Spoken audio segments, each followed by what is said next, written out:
prazer estar com você aqui na Rede Relâmpago.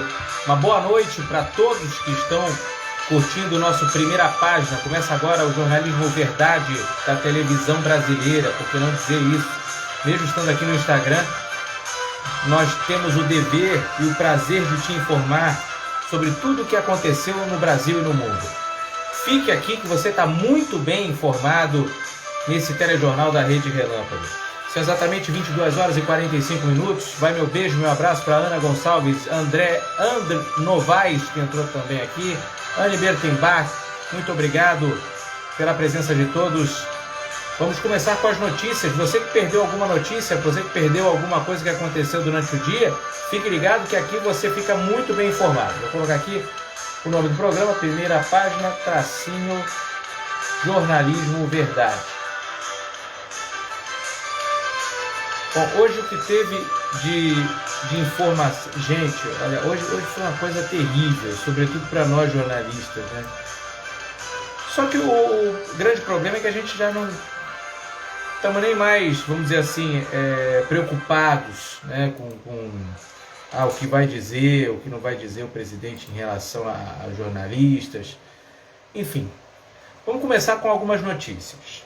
Primeiro de tudo, a gente está vivendo uma pandemia, como eu sempre começo o programa aqui, para poder...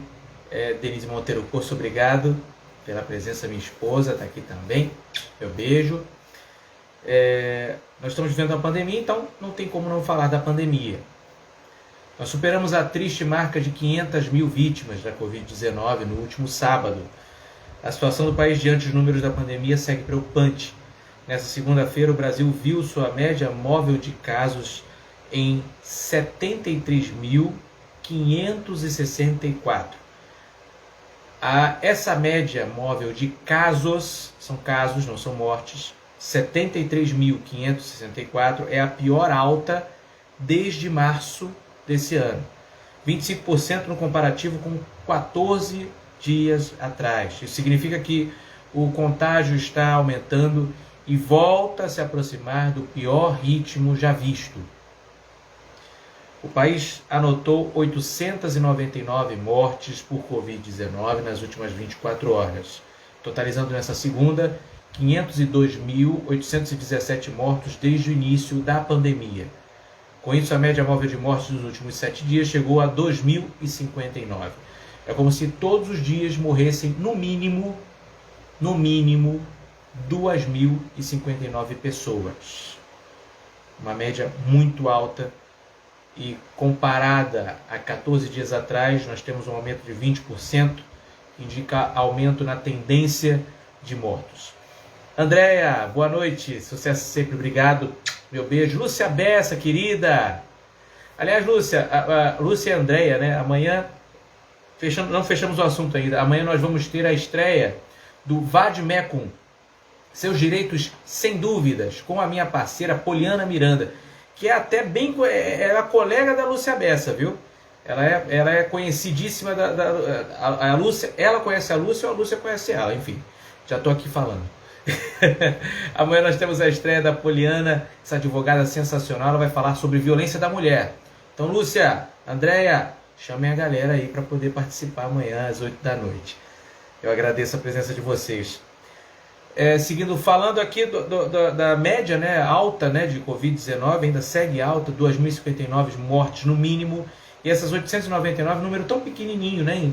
Bom, não é pequeno, mas é pequeno em relação aos outros dias da semana, porque os números de final de semana, eles são reduzidos e depois represados e contados basicamente na terça-feira. Então amanhã se preparem para um número alto.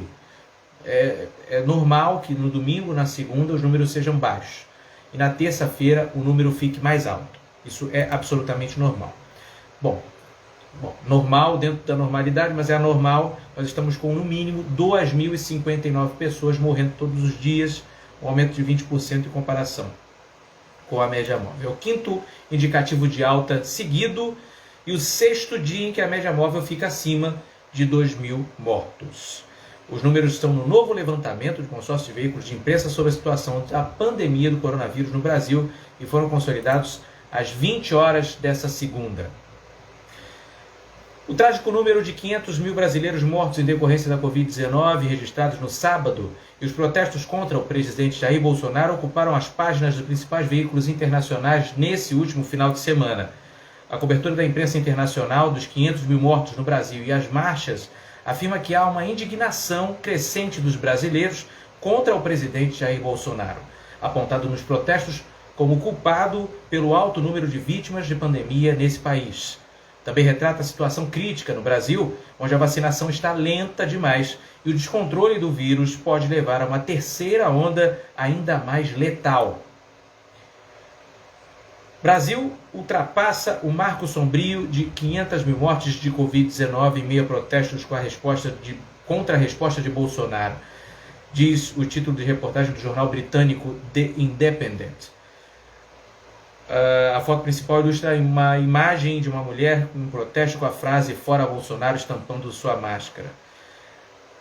O The Independent ainda coloca que críticos dizem que a rejeição de Bolsonaro às restrições da Covid-19 com medidas de distanciamento social e uso de máscaras e sua promoção de tratamentos refutados como a hidroxicloroquina são em parte responsáveis pelo enorme número de mortes no país e pela lenta campanha de vacinação. O jornal britânico The Guardian registrou em reportagem que os protestos contra Bolsonaro têm ganhado impulso em meio a uma curva ascendente de casos de Covid-19 no país. O presidente brasileiro, que subestimou a pandemia, resistiu às medidas de contenção. Está sendo investigado no Congresso porque o governo ficou para trás na aquisição de vacinas, mas incentivou o uso de drogas ineficazes como a cloroquina. A BBC destacou também o Brasil como um país que alcançou 500 mil mortes em meio a uma situação crítica, com uma crise que pode piorar com a vacinação lenta e o início do inverno. O jornal espanhol El País publicou a reportagem no sábado, destacando como 500 mil de mortos compõem o segundo maior número do mundo. O jornal El País ainda coloca que a perda de 500 mil de vidas no Brasil ocorre no momento em que o governo de Jair Bolsonaro é pressionado por uma investigação no Senado sobre a condução da pandemia. O americano Washington Post, em uma reportagem da Associated Press, mostra como manifestantes foram às ruas nas diversas cidades do Brasil no dia que o Brasil chegou a 500 mil mortes por Covid-19. Uma reportagem também do jornal Al Jazeera apontou que há especialistas que dizem que o número de mortes por Covid-19 deve crescer ainda mais. Também registrou críticas que o governo Bolsonaro enfrenta por ter perdido com oportunidades para comprar vacinas. Vamos abrir aqui, antes da próxima notícia, que nós temos aqui do estado de São Paulo. Agradeço a presença do Pablo de Castro e do Rafa também. Não é sendo pessimista, mas eu, Vitor Corso, acredito que o número não deve ficar em 500 mil e alguma coisa.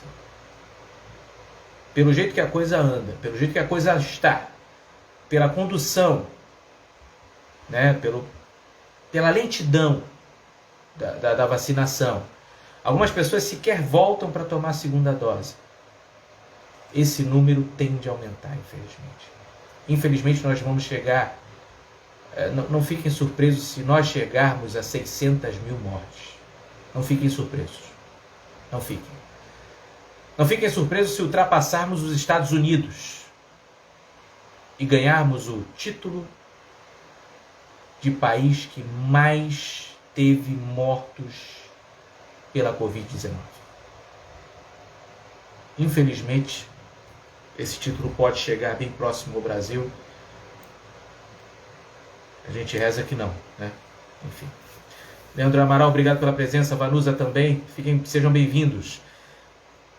Vamos comentar um pouquinho aqui sobre, ainda mais além da lentidão das vacinas, né? A cidade de São Paulo, o secretário da Saúde do estado da cidade de São Paulo, Edson Aparecido, anunciou hoje que não haverá aplicação da primeira dose da vacina contra a Covid nessa terça, dia 22, amanhã.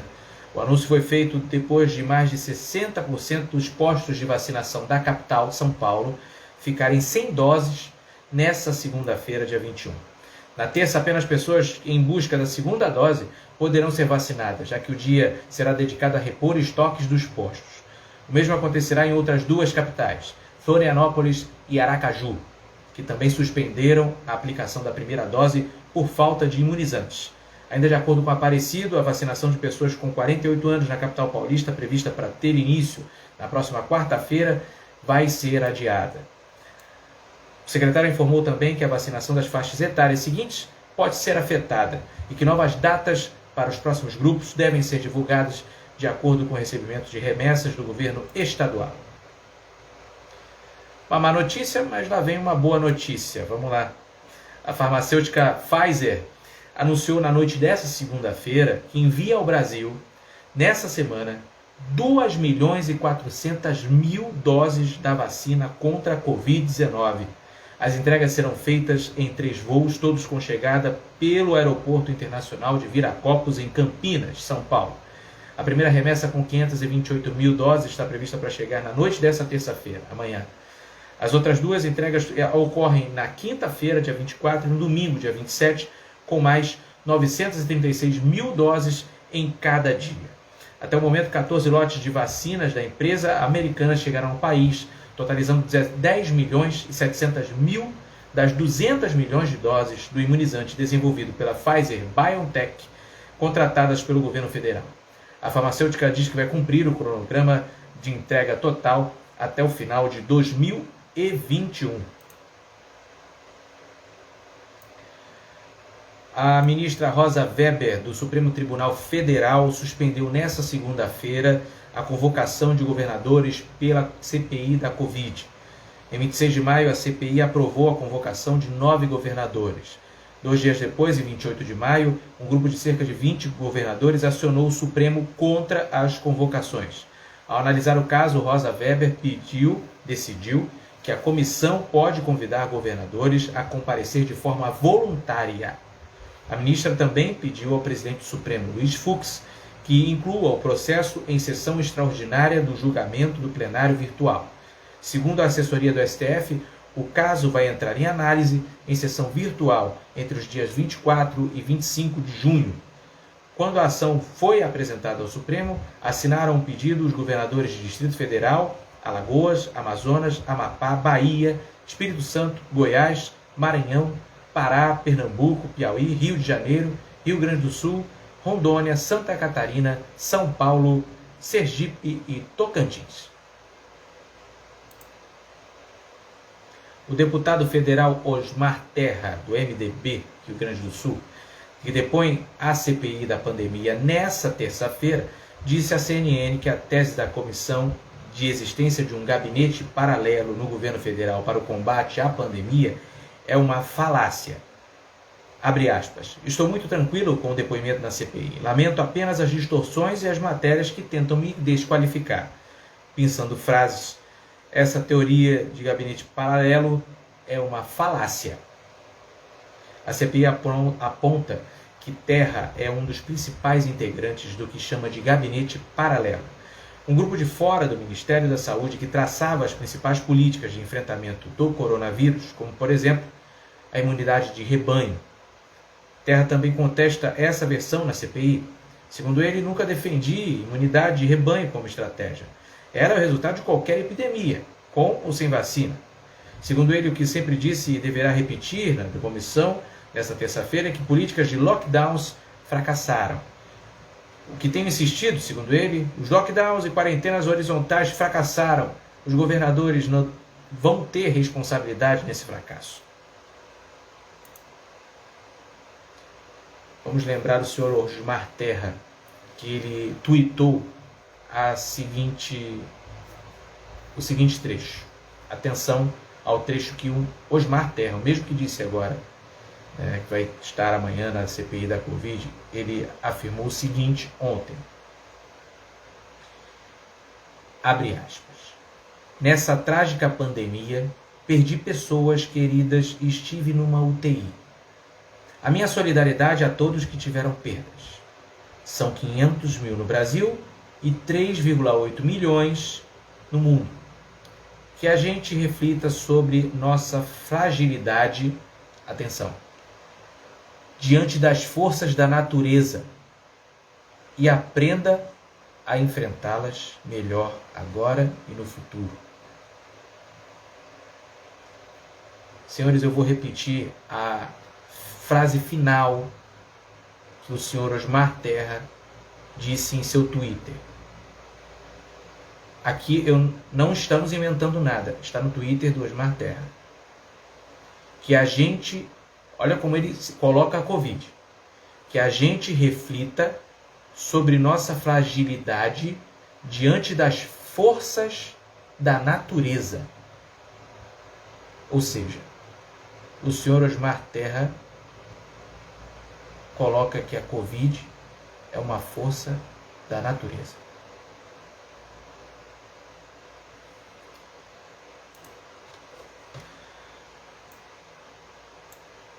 Podia dar um minuto aqui de respirar, né?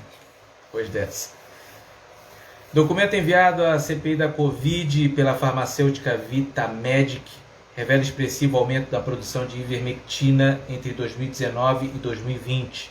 Somente em relação a caixas com 4 comprimidos do remédio, o aumento da produção pela farmacêutica foi de 2.849%, de acordo com tabelas fornecidas pela empresa. O medicamento é um dos que o presidente Jair Bolsonaro e políticos o apoiam e defendem para tratamento contra a Covid-19, embora estudos científicos comprovem que não tem eficácia contra a doença. O remédio integrava o chamado kit Covid, disponibilizado pelo Ministério da Saúde. A ivermectina é um vermífugo utilizado para promover a eliminação de parasitas. Em fevereiro de 2021, o laboratório Merck, que também fabrica o produto, informou que não há dados disponíveis que sustentem a eficácia do medicamento contra a Covid-19. Repito, o laboratório Merck, que também fabrica o produto ivermectina, afirmou que não há dados disponíveis que sustentem a eficácia do medicamento contra a Covid-19.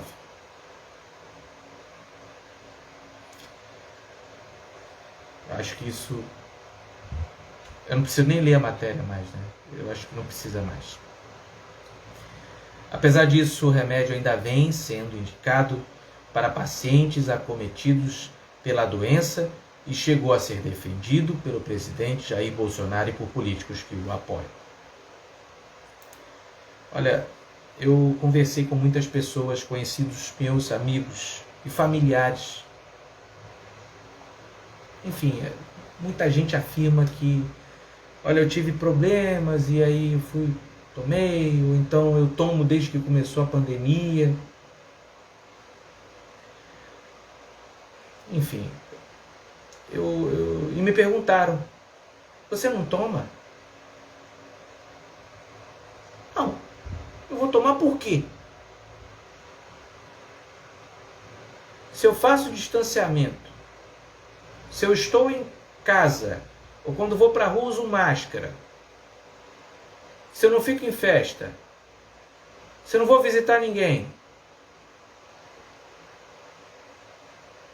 para que eu tenho que tomar esse remédio? Algumas pessoas falaram, ora Vitor, para você ficar sem máscara, para você poder pegar.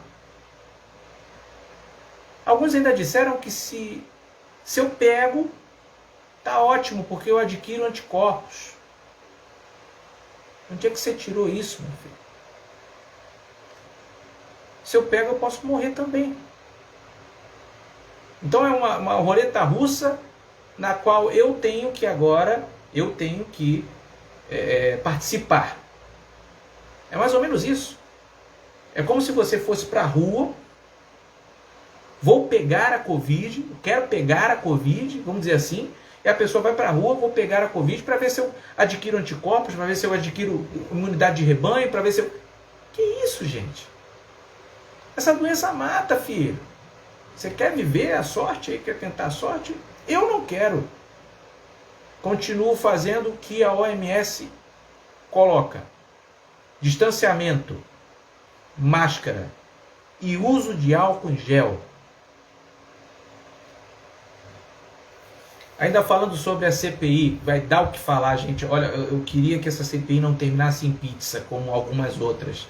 Queria que realmente fossem punidos as pessoas que realmente tiveram descaso em relação a essa pandemia aqui no Brasil. O empresário Carlos Wizard afirmou em um vídeo de maio de 2020, publicado nesta segunda-feira pela revista Isto É, em uma rede social, que recebeu a missão do ex-ministro da Saúde, Eduardo Pazuello, de acompanhar contratos e de deixar o Brasil forrado de medicamentos como cloroquina e hidroxicloroquina, cientificamente comprovados como ineficazes contra a Covid.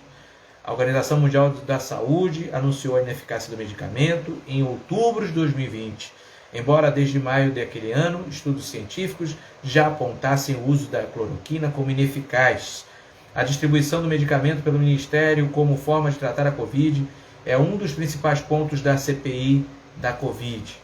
Integrantes da CPI suspeitam que o Wizard integre o chamado gabinete paralelo que teria assessorado o presidente Jair Bolsonaro em assuntos assuntos relacionados à pandemia. A convocação de Wizard para depor na CPI foi aprovada em maio. O depoimento estava marcado para o último 17. O empresário, no entanto, não compareceu. Segundo a defesa, ele está nos Estados Unidos.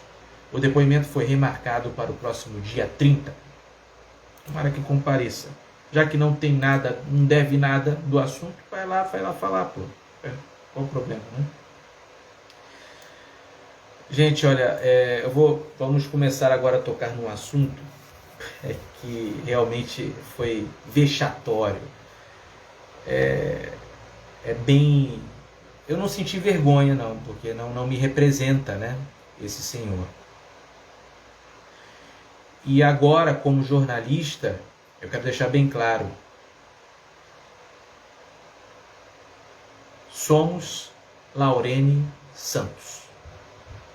Estou do lado da jornalista Laurene Santos. Você vai entender o caso um pouquinho. Não sendo jornalista, não botando farinha para um lado, farinha para o outro, porque eu não preciso disso, não necessito disso. Não preciso. Faço essa live de dentro do meu quarto aqui com toda a imunidade. Vamos entender um assunto.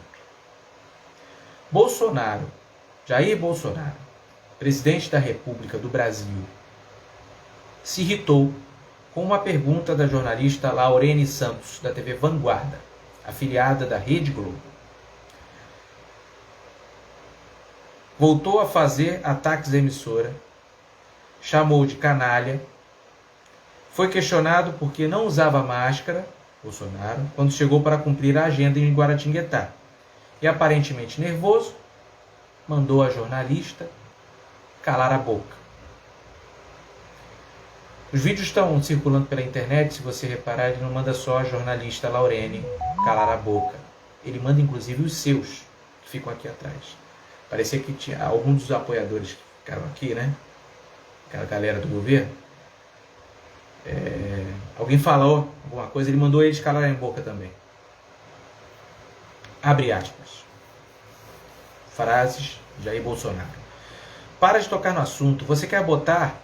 Me botem. Vai botar agora? Estou sem máscara em Guaratinguetá. Está feliz agora? Ele retira a máscara. Você está feliz agora? Essa Globo é uma M de imprensa. Vocês são uma porcaria de imprensa. Cala a boca, reagiu Bolsonaro contra a repórter Laurene Santos. Vocês são os canalhas, continuou. Vocês fazem um jornalismo canalha. Canalhas que não ajudam em nada. Vocês não ajudam em nada. Vocês destroem a família brasileira, destroem a religião brasileira. Vocês não prestam. A Rede Globo não presta. Você é um péssimo órgão de informação. Você tinha que ter vergonha na cara em prestar um serviço porco que é esse que você faz na Rede Globo. Olha o que ela falou. Ele falou para a menina. Olha o que ele falou para a repórter. Olha o que ele falou para a jornalista. E não digo só por ser jornalista não, tá? Se ele entrasse numa lojinha aí, que você tivesse sendo atendido e ele falasse da mesma coisa, eu iria também repudiar. Não é o fato de ser uma jornalista que eu estou aqui falando. Isso não se faz. Não é uma postura compatível ao do maior cargo da nação. O presidente também fez críticas à CNN Brasil por supostamente elogiar as manifestações contra o governo ocorridas no último final de semana. Abre aspas. Jogaram fogos de artifício em cima de vocês e vocês elogiaram ainda? Afirmou em referência ao caso do repórter Pedro Duran, alvo de agressões durante o ato bolsonarista no Rio de Janeiro. Um posicionamento lido por Daniela Lima, da CNN, reforça que Duran identificou o autor das agressões e afirmou que ele foi um evento isolado, uma vez que o protesto seguiu pacífico. A Rede Relâmpago repudia. Eu sei que a gente não tem ainda aquela força suficiente, mas eu, enquanto jornalista, eu estou junto com os outros jornalistas apoiando a Laurene Santos, que simplesmente fez o seu trabalho.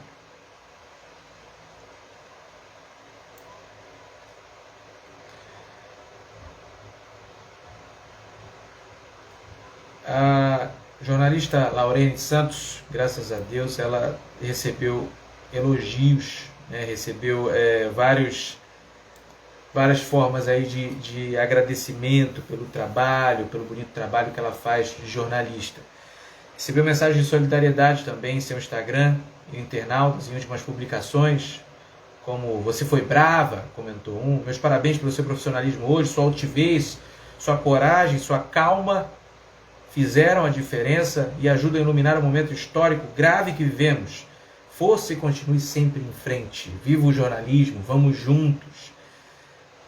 Enfim, vários elogios para a moça e ótimos elogios realmente. A pessoa simplesmente está fazendo o seu trabalho. Daqui a pouquinho a gente vai voltar a esse assunto. Deixa eu só falar um pouquinho da revista Veja. A gente tem aqui a capa da revista Veja que está rolando essa semana. Está aqui um voto, né, no retrocesso. Um voto no retrocesso. Aqui tem uma máquina antiga, né, de voto. E aqui é uma junção de uma máquina antiga com as teclinhas aqui da urna eletrônica, que é super moderna. E, poxa, o mundo inteiro coloca o Brasil como referência, né, na época das eleições, por causa do nosso modelo de votar. Nós temos as urnas eletrônicas, né, que tanto serviram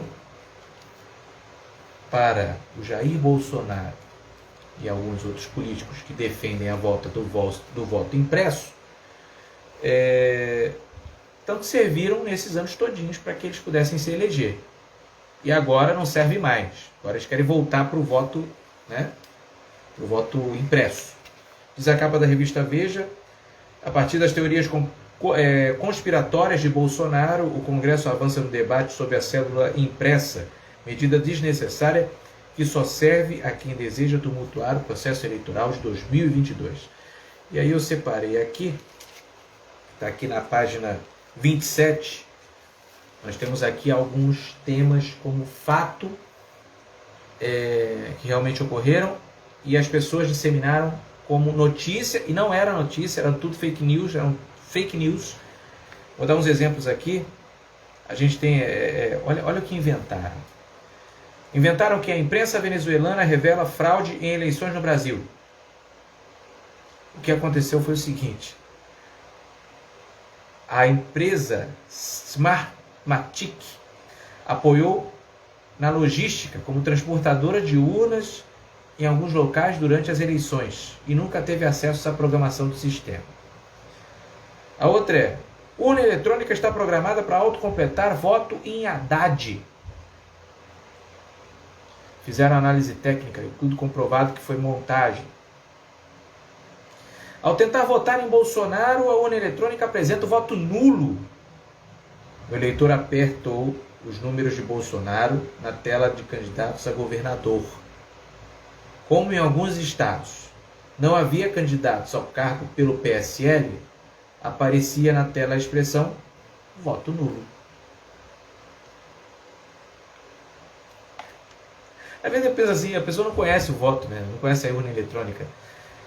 Por exemplo, se aqui no Rio não tivesse o 17 para votar em governador, se você apertar 17 na hora lá do governador, não vai aparecer ninguém. O voto é nulo. A mesma coisa que você botar 99, 90, 95, números que não tem partido, né? Então, se você for lá, for votar para prefeito e botar 99, não tem ninguém. Se PDT é 12, né? PT é 13, o PSDB é 45, o DEM é 25. Se não tiver candidatos desses partidos lá na hora que botar prefeito, aí você, eu gosto do 25, porque é meu número cabalístico, sei lá o quê. Ou gosto do DEM, vai lá, 25. Não tiver o cara, vai aparecer voto nulo. Quer dizer, você está digitando um número que não tem um candidato. Cara, eu vou te dizer, é cada fake news, né? Se votar só em presidente e em branco nos outros, seu voto é anulado. Mentira. O eleitor pode sim escolher votar apenas para presidente. O diretor da OEA admitiu negociação para fraudar a urna eletrônica. Nenhuma capa foi publicada, nada, não tem provas. Forças Armadas exigiram que o TSE fizesse perícias em urnas eletrônicas, nunca teve nenhum documento sobre o tema. Enfim, gente, não acreditem. Todas as fake news são desmentidas. Não cheguem a esse ponto. São fake news. E outra, pesquisem. Leiam antes de publicar alguma coisa que vocês tenham recebido. Não façam isso. Vocês estão tornando o Brasil o país pior do que já está. Quando você pega uma notícia e sai repassando. Pesquisa primeiro. Se ela for verdade, repassa. Se for boa, né, para informar, repassa. Agora, se não for, fica quietinho na tua. Para com isso. Bom, e o presidente do Tribunal Superior Eleitoral, o Luiz Roberto Barroso, afirmou na segunda-feira a um grupo de deputados que as eleições no Brasil são seguras, transparentes e auditáveis. Barroso se reuniu na segunda-feira com um técnico do tribunal e parlamentares que integraram a comissão da Câmara dos Deputados que discute a implementação do voto impresso. A impressão do voto já julgada inconstitucional pelo Supremo Tribunal Federal é defendida pelo presidente Jair Bolsonaro. Desde que Bolsonaro passou a atacar urnas eletrônicas, Barroso tem dito que as urnas garantem as eleições seguras e auditáveis e afirmado que o voto impresso criará o caos e a judicialização do processo eleitoral. Mais cedo, nessa segunda, o corregedor do TSE, Luiz Felipe Salomão, mandou Bolsonaro apresentar em até 15 dias evidências de que diz ter fraude nas eleições. Boa, gostei disso aí. Você está dizendo que tem fraude, meu filho? Então prova, vai lá, traz as provas. Traz a prova que a gente vota. Não tem problema nenhum. Vai trazer? Não vai contra nada. Isso é para tumultuar. Às vezes eu penso assim, que é tudo para tumultuar, sabe? Tudo para poder deixar a coisa mais ruim que já está, né? Mas não adianta ficar pior. Faça outra tática, meu filho. Então não dá. É terrível. Bom, vamos à notícia da Defensoria. Defensoria Pública do Distrito Federal registrou pedido à Vara de Execuções Penais para que Lázaro Barbosa de Souza seja alocado em uma cela individual separado dos demais detentos, caso seja preso. O Lázaro é aquele serial killer que está solto aí. O pessoal quer tá caçando ele, né? Não sabe onde ele está. No documento ressaltou que o Lázaro, né, que ele seja preso numa solitária, ressaltou pela proteção especial à integridade física e mental e a proteção contra qualquer forma de sensacionalismo e exposição vexatória.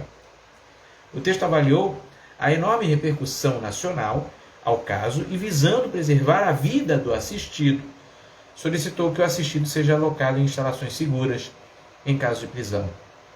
O órgão afirmou esperar que, desta forma, ele seja submetido ao processo legal.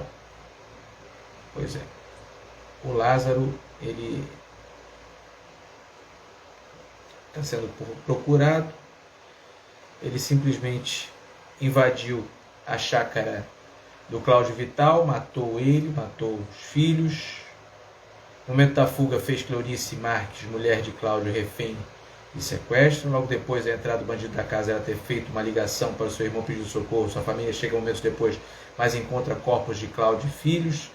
Na quinta-feira, ele manteve Silvia Campos e o caseiro Anderson sob a mira da arma. Teria roubado R$200, celulares. Cleonice está desaparecida. Na sexta-feira, foi suspeito de roubar um carro e fazer mais um refém. Incendiou o veículo. As buscas por Cleonice continuaram.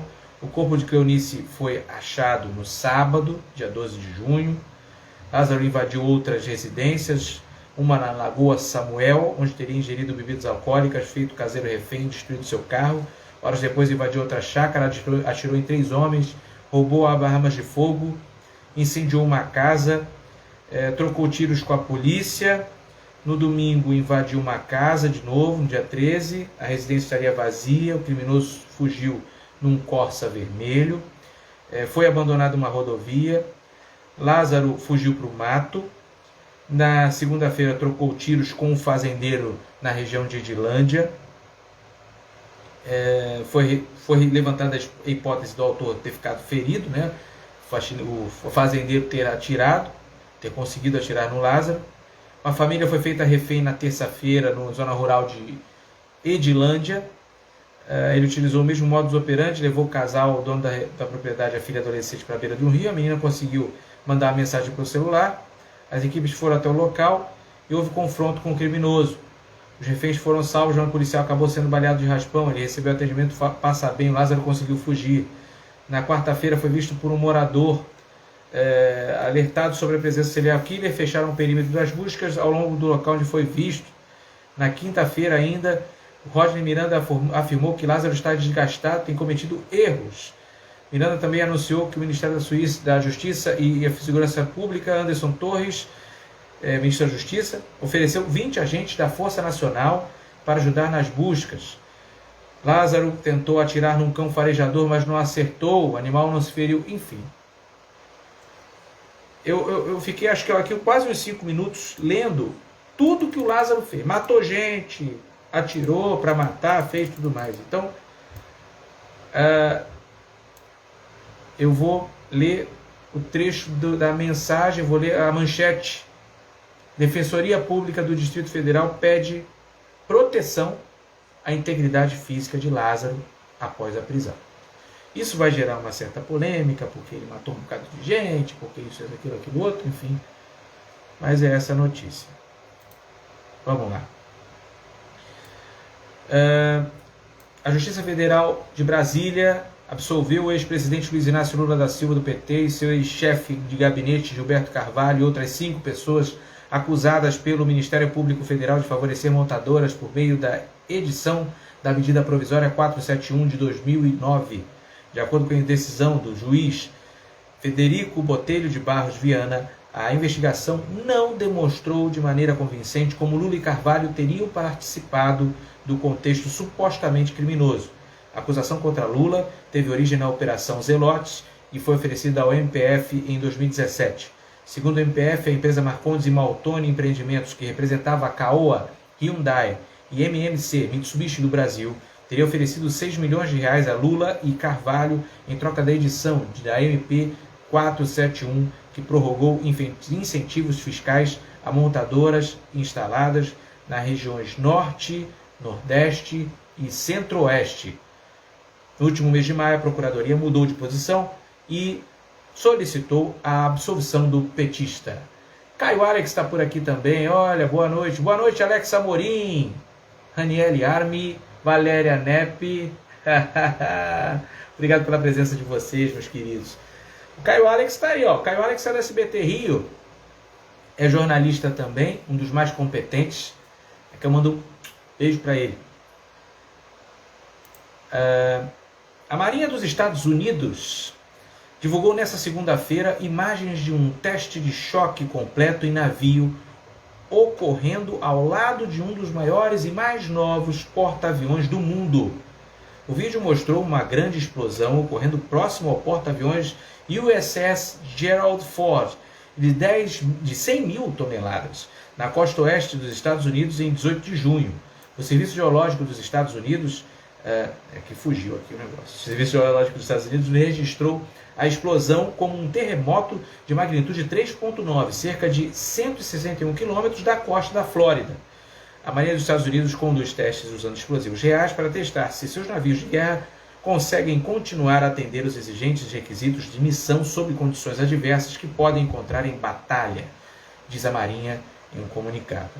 Isso é bom ver se é o momento para testes, né? E, sei lá, olha, eu tenho cada pensamento. Eu acho que os caras estão se preparando para uma guerra. Que doideira.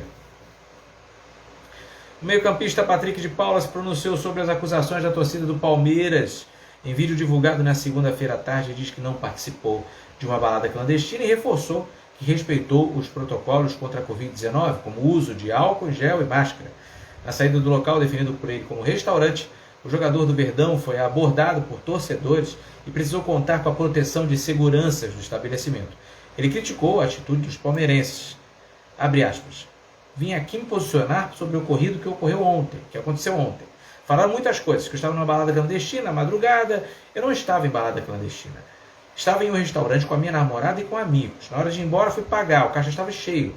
Preferi voltar para não ficar em aglomeração. Eu estava no protocolo, com máscara, usando álcool em gel, fazendo tudo certo. Esperei um pouco para esvaziar e poder sair. Quando saí lá fora, tinha um grupo de pessoas que falou bastante coisa. Que podia machucar familiares, ou outras pessoas. Agradeço desde já aos seguranças que puderam me dar todo o apoio para eu sair dessa. Queria mandar um recado para todos que estiveram lá. Não é assim que se resolve as coisas. Não é na violência. Eu sou muito contra a violência, quero deixar tudo bem claro e tudo se resolve na conversa. Olha, Patrick, se ele está falando que ele estava num restaurante assim, assado, restaurante não é balada, né? A gente tem que investigar direitinho. É na porta de um restaurante mesmo, gente? É um restaurante para a pessoa comer? É isso? Então, o próprio restaurante onde estava o Patrick de Paula disse, olha, aqui é um restaurante, realmente ele não estava em balada nenhuma não, realmente está aqui a câmera, o cara foi pagar a conta. E outra, torcedores, eu peço um favor para vocês, não façam isso com ninguém, com nenhum ser humano. Chega de violência, gente. Vocês querem ser o quê? Vocês são vigilantes da Covid, mas vocês se aglomeraram para bater no cara. Que doideira, que loucura. Olha, mas eu tô pé da vida com o Patrick de Paula. Olha o exemplo, tô pé da vida. O jogador lá, olha, tá dentro daquele restaurante lá, que na verdade é uma balada, sei lá o que era. Vou esperar ele sair para meter a porrada nele. Vem cá, vamos juntar muita gente. Porque não pode, porque era Covid e tal. Você quer protestar desse jeito? Meu Deus do céu. É cada caso que às vezes representa burrice. Você me desculpa, mas para mim é burrice, pô. Se eu sou contra a aglomeração, não quero que meu jogador esteja aglomerando, não quero que meu jogador vá à balada, não quero, porque não é momento de ir balada, mesmo que ele esteja de folga, por causa da Covid, não pode se reunir, não pode juntar muita gente. Eu vou chamar meus amigos para juntar, para dar porrada no cara. Pelo amor de Deus. Onde está indo a humanidade, pessoal? Por favor, parem para pensar um pouquinho. Está faltando isso, sabia? Pensar. Pelo amor de Deus. Bom, só quero dizer o seguinte, olha, notícia boa, na semana passada, eu até publiquei aqui na Rede Relâmpago, na semana passada, eu tomei a minha dose de vacina. Tá aqui, ó. Legal. Tá aqui minha carteirinha. Bom, foi a AstraZeneca, tá? Aliás, um recadinho para você de casa aí. Eu vou tomar tal lugar porque é Pfizer. Não vou tomar não porque essa AstraZeneca dá reação. Para de ser Nutella. Para de ser Nutella. Seja raiz. Quando você tomava aquela pistola, você lembra da pistola que vinha aqui, ó? Para aplicar a injeção? Né? Era tipo uma pistola. Aí vinha a agulha. Plá! Pronto. Você ficava perguntando lá pro cara que vacinou, lá pra farmácia, sei lá o que da quanto, pro posto, qual era o fabricante? Você perguntava? Hoje em dia que tem essa frescura, para mim é frescura. Vou tomar essa não, porque não sei o que. Meu filho, antes essa do que nenhuma. Sabe por quê? Tem gente morrendo. Sabe por quê?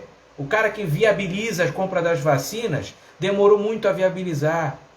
Sabe por quê? Entes queridos indo embora. Por aí vai. Sabe por quê? Negacionistas andando sem máscara e passando por outras pessoas. Tem consciência. Inteligência, pô. Às vezes tem gente que eu não sei. Então, tá de matar. Loucura. Bom.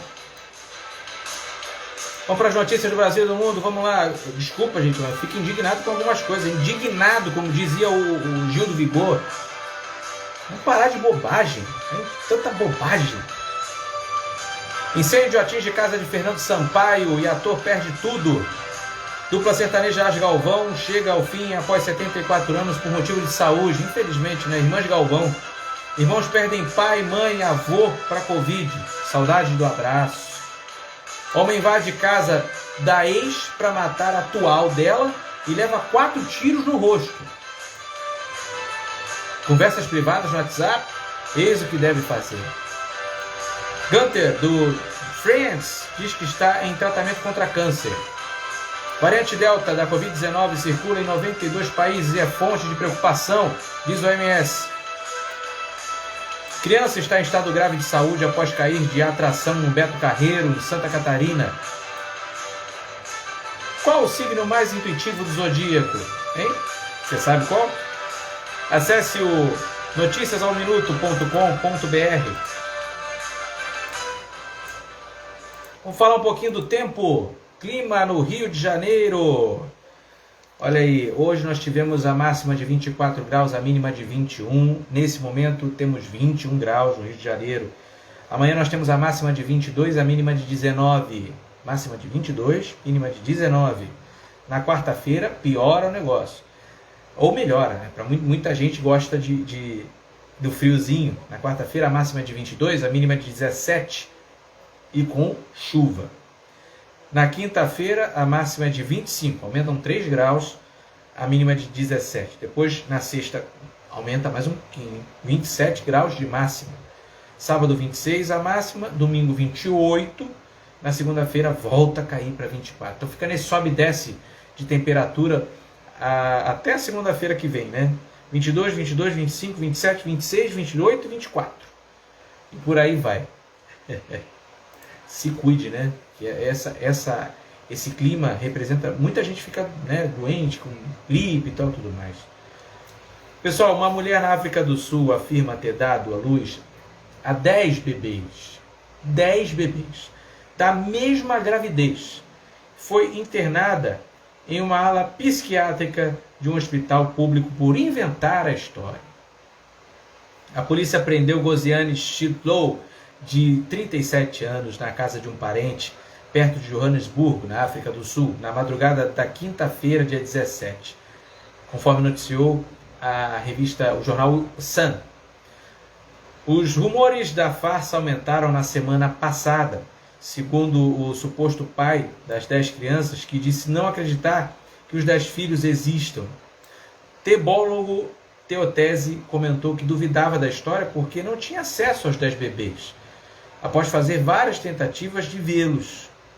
Logo após a notícia da quebra do recorde, começaram a surgir dúvidas sobre a sua história e o fato das crianças não aparecerem nunca diante das câmeras. Podemos afirmar que nenhuma das nossas instalações estava envolvida no cuidado obstétrico dessa paciente, segundo o Hospital Medioclinic Mediforum. O veículo de comunicação local, no entanto, insiste que os nascimentos ocorreram e que houve um acobertamento para disfarçar negligência médica, mas a mídia não tem qualquer informação sobre o paradeiro dos bebês. A polícia também disse que a mulher não cometeu nenhum crime, mas dispensaram os cuidados da equipe do Departamento de Desenvolvimento Social de Gauteng, que a levou para o hospital.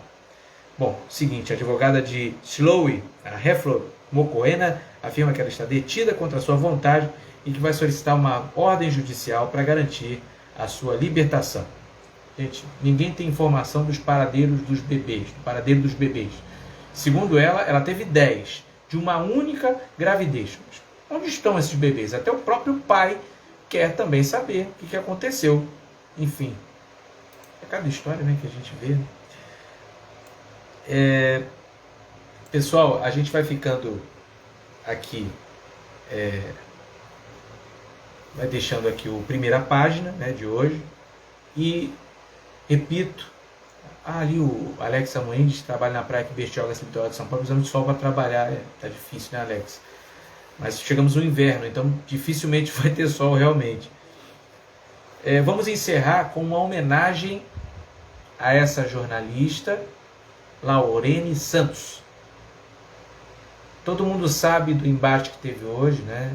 Infelizmente nós tivemos algumas grosserias inflamadas pelo nosso presidente da República contra essa jornalista. E a partir de hoje, sempre que um jornalista for agredido, nós vamos ressaltar essa jornalista e nós vamos repudiar, porque ela está somente tomando conta, somente fazendo o seu trabalho. Laurene Santos nasceu em 7 de março de 1994, é taubateana, é de Taubaté, São Paulo. É formada em comunicação social, jornalismo pela Universidade de Taubaté, a Unitaú. Se formou na faculdade em 2015. Ainda na formação profissional, fez o destaque para o MBA em Gerência Empresarial com foco em recursos humanos. O MBA também na Unitaú. O primeiro trabalho de jornalismo foi como estagiária do Sindicato do Comércio de Taubaté em 2013. Passou pela TV Câmara de Taubaté como repórter e pela TV Band Vale em Taubaté, em São José dos Campos, como produtora e repórter. Trabalhou na Band de 2014 a 2018. Em 2018 assinou com a Rede Vanguarda, afiliada da Rede Globo, de José Bonifácio de Oliveira Sobrinho, o Boni, como repórter da região de Taubaté, cobrindo cidades como Guaratinguetá, Pindamonhangaba e o Vale Histórico. Na Rede Vanguarda participou de coberturas especiais como 12 de outubro, Dia de Nossa Senhora Aparecida, diretamente da Basílica, e também com o noticiário policial do presídio de Tremembé. Laurene Santos se destaca por unir seriedade com leveza, produz reportagens especiais cobrindo a região do Vale do Paraíba e já ganhou destaque em telejornais nacionais da Rede Globo, como o Bom Dia Brasil, o Jornal Hoje e o Bom Dia São Paulo. Em junho de 2021, Laurene Santos soma mais de 10.700 seguidores no Instagram. Sobre região, já postou fotos na Basílica de Aparecida, é apaixonada por animais e posta fotos com cachorro de estimação nas redes sociais. No Dia dos Namorados, em junho, postou fotos com o namorado Amadeu Alfano, que também é de Taubaté. Ela não tem filhos e está namorando ele desde junho de 2012. Eu escolhi encerrar a primeira página de hoje em homenagem a essa grande jornalista, Laurene Santos, e dizer para ela: coragem, pois estamos com você. Nós somos jornalistas de verdade e falamos a verdade em busca da informação e combatendo as fake news. Para você, uma excelente noite, excelente final de noite, uma excelente terça-feira, amanhã terça-feira, um dia de muito trabalho, de muita saúde. Se cuidem, usem máscara, álcool em gel, distanciamento. Máscara, álcool em gel, distanciamento. Máscara, álcool em gel, distanciamento. Se tiver que sair de casa, saia com toda a proteção. Que você nunca pegue Covid-19. Que você esteja protegido. Não é momento de visitas, não é momento de fazer absolutamente nada fora do seu círculo. Enfim, eu acho que isso foi tudo. Para todos, uma excelente noite. Para Laurene Santos, uma salva de palmas desse jornalista que está aqui também, que é o Vitor Corso. E que Deus abençoe a todos. Uma excelente noite. A gente volta com a primeira página na próxima segunda-feira, às 22h45, para você aqui na Rede Relâmpago. Amanhã nós temos uma estreia de um programa, Vadmecum, estreia com Poliana Miranda, advogada. Nós vamos falar sobre violência, sobre o que a mulher enfrenta em violência doméstica. Fique ligado e você vai gostar do programa amanhã. Um abraço!